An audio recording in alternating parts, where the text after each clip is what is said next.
Yang saya hormati, saya banggakan, serta saya harapkan sebelumnya marilah kita panjatkan puja dan bersyukur kepada Allah Subhanahu wa taala Tuhan Yang Maha Esa. Pada kesempatan kali ini kami ingin mengadakan pembinaan atau sharing tentang tugas-tugas dan beberapa hal yang harus dikerjakan dan harus dipahami. Yang pertama yang ingin saya sampaikan tentang kinerja. E-kinerja ini, aplikasi e-kinerja ini coba dicermati. Situsnya adalah e-kinerja.bkn.go.id. Kenapa ini saya sampaikan? Karena untuk staf tata usaha setiap bulan wajib mengisi tentang e-kinerja ini. Batas terakhir adalah jangan sampai tanggal 5 atau tanggal. Nah, ini perlu diisi setiap hari itu kerja apa, kemudian dibuatkan laporan. Jika tidak, maka nilai atau nilai kinerja Anda itu nanti akan dibawa ekspektasi, sehingga otomatis perjanjian kerja Anda nanti akan diputus atau terputus tidak cuma 1 tahun. Itu kalau staf tata usaha berbeda dengan guru atau fungsional yang lain. Sebab kalau guru itu ada PMM, sehingga sinkron dengan PMM itu masih bisa tertolong, barangkali tidak harus setiap bulan. Tetapi kalau PU itu wajib setiap bulan, jika tidak menyebabkan penilaian itu atau tidak bisa senilai, sehingga menyebabkan penilaiannya atau nilainya di bawah ekspektasi atau tidak ada nilai. Nah, cara masuknya perlu saya sampaikan, dan ini tidak bisa dikerjakan oleh orang lain kecuali diri yang bersangkutan, sebab harus menggunakan 2 alat. Yang pertama adalah komputer, yang kedua adalah HP, atau tidak minimal HP saja, karena di HP ada alat yang namanya audit autentikator. Nah, ini caranya. Yang pertama ini saya kasih tahu, mungkin bisa browsing di YouTube juga banyak sekali tentang tutorial-tutorial aplikasi. Nah, ini pertama masuk seperti ini penampakannya. Ya, ini Badan Kepegawaian Negara. Kemudian lakukan login. Login ini kemudian masuk. Nah, masuk ini nanti menggunakan username-nya menggunakan nick. Maksudnya mungkin nanti eh, bisa dibuat sendiri. Misalnya ini saya adalah masuk atau login. Nah, setelah login, maka di HP kita itu perlu dibuat autentikator dulu. Sebab ini memerlukan one time code. Jika tidak, maka ini tidak akan bisa masuk. Ini contoh, maka saya pegang HP ini, ada autentikatornya.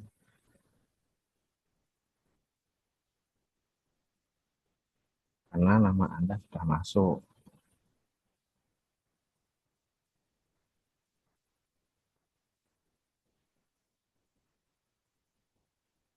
Nah, ini wajib menggunakan HP, dan ini tidak bisa dikerjakan oleh orang lain.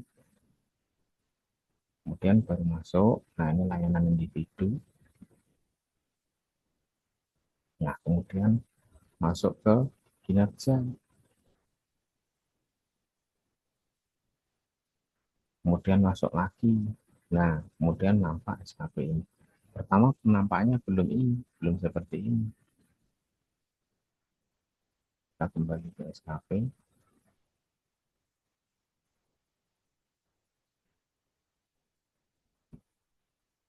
dalam SKP mungkin nanti bentuknya berbeda. Ini perlu ditambah periode SKP. Periode SKP ini nanti ditulis 1 Januari 2025 sampai 31 Desember 2025. Lalu kemudian nanti masuk ke penilaian. Masuk ke penilaian, nanti tambah periode penilaian ini. Langsung saja nanti ini bulan Agustus. Tambah bulan Agustus. Nanti akan nambah. Kemudian nanti ngeklik ke rencana aksi. Rencana aksi itu apa yang kalian kerjakan, sesuaikan saja dengan tupoksi. Setelah rencana aksi, kemudian contohnya rencana aksi. Ini nanti rencana aksi ini kita klik tambah. Nanti apa yang kalian kerjakan kira-kira, narasinya seperti apa, kata-katanya seperti apa. Nah ini nanti bisa saja intervensi rencana kerja dulu, membuat RHK dulu pertama, sebelum masih kerja membuat RHK. Nanti ada bukan ini, ada RHK-nya dulu. Setelah RHK maka rencana aksi. Setelah rencana aksi maka nanti ada bukti dukung. Ini bukti dukung. Bukti dukungnya maka ini nanti tambah ini ada bukti dukungnya nanti. Kalau tidak maka nanti tidak bisa. Ini. Nah itulah nanti sepintas-sepintas. Kemudian untuk yang lain, untuk yang lain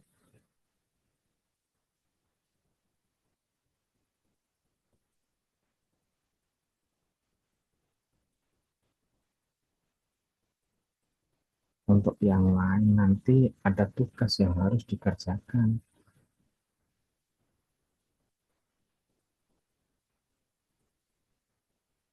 Karena Anda semua adalah sudah menjadi pegawai ASN, maka harus ada tugas-tugas yang harus diemban dan tiap hari, bahkan tiap minggu itu harus ada catatannya, ada dokumennya.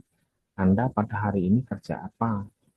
Nah, oleh karena kerjanya adalah TU, start atau usaha, karena start atau usaha kita yang laki-laki nggak ada, maka ya wajib harus bisa tahu komputer, misalnya tentang surat menyurat, kemudian membuat surat, surat undangan, mendata siswa, mendata TU, mendata pegawai, harus tahu data jumlah pegawai berapa, laki-laki berapa, yang PNS berapa, yang ASN ada berapa, laki-lakinya ada berapa, harus punya catatan. Ketika saya tanya atau saya butuh data, maka harus bisa menjawab. Caranya bagaimana? Ya catatan-catatan.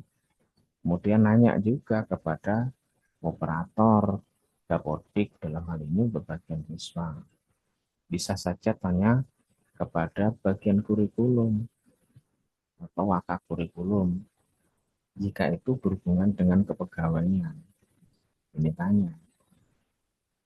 Kemudian data sarana prasarana itu jangan sampai hal ini tidak tahu. Masuk harus pagi, jangan sampai setiap hari wakak kurikulum itu yang menyalakan komputer. Nah, itu untuk tugas-tugas tertentu. Yang paling penting untuk P3 mengisi apa namanya aplikasi tadi di dalam, karena di dalam e-kinerja tadi, karena itu terpantau oleh BKD dan BKN. Ketika Anda ternyata tidak punya kinerja dalam hal ini akan sangat berbahaya, sebab nanti menyebabkan penilaian Anda itu tidak bisa dinilai. Ketika Anda tidak punya kinerja atau tidak ngupload apa hasil kinerja, maka penilaian itu akan otomatis di bawah ekspektasi. Berbeda dengan PNS. Jadi PNS tidak terikat perjanjian kerja.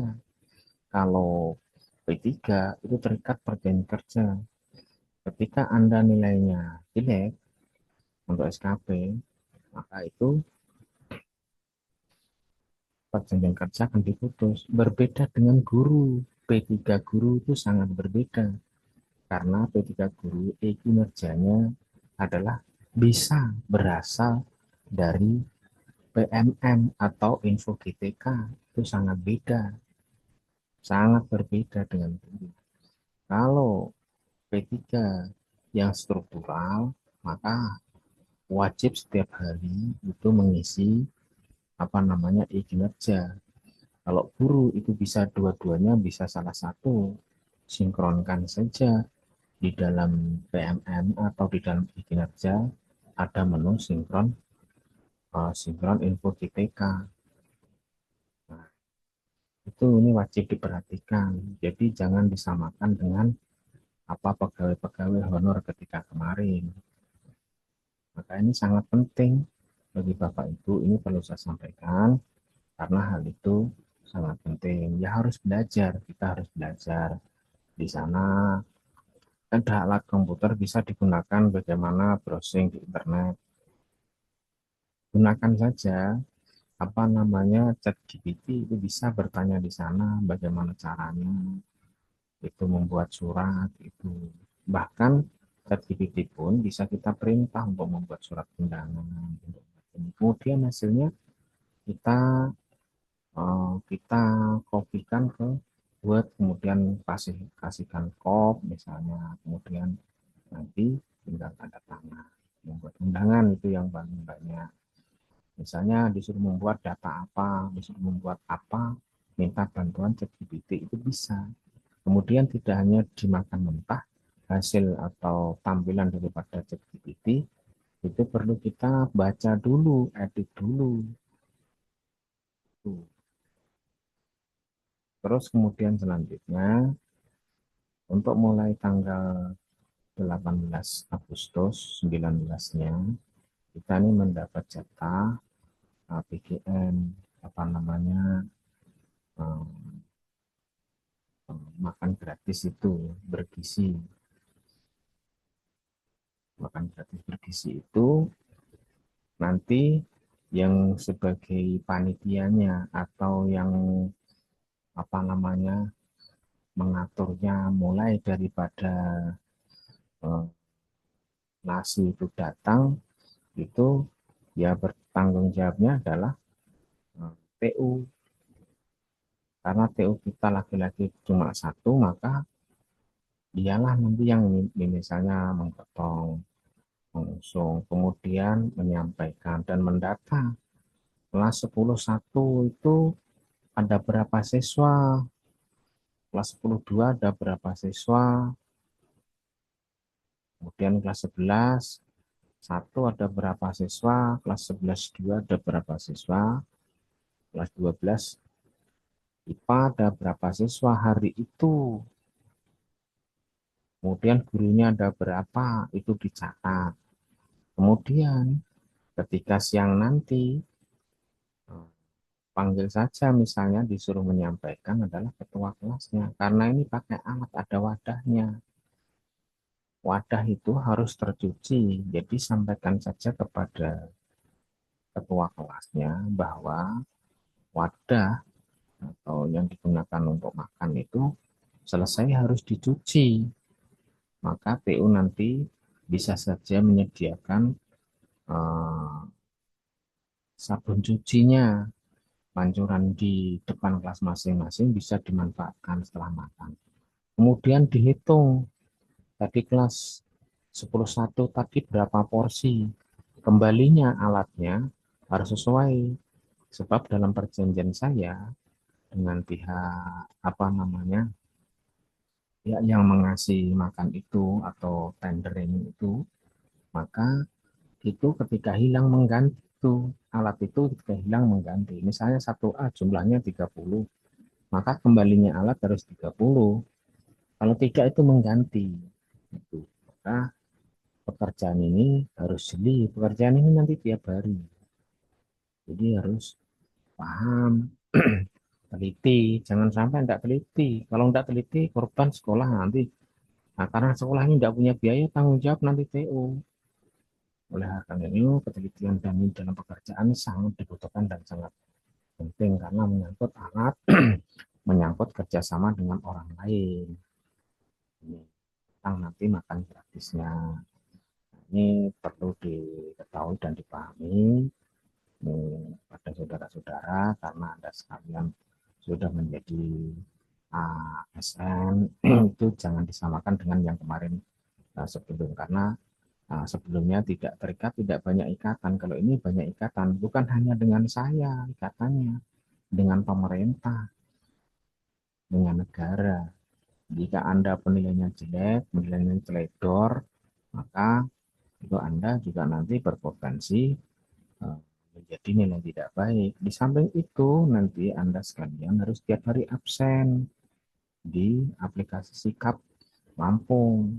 Kalau tidak, nanti terdeteksi Anda tidak masuk, maka akan berpotensi juga nilainya jelek, dan itu berpotensi pemutusan kontrak kerja.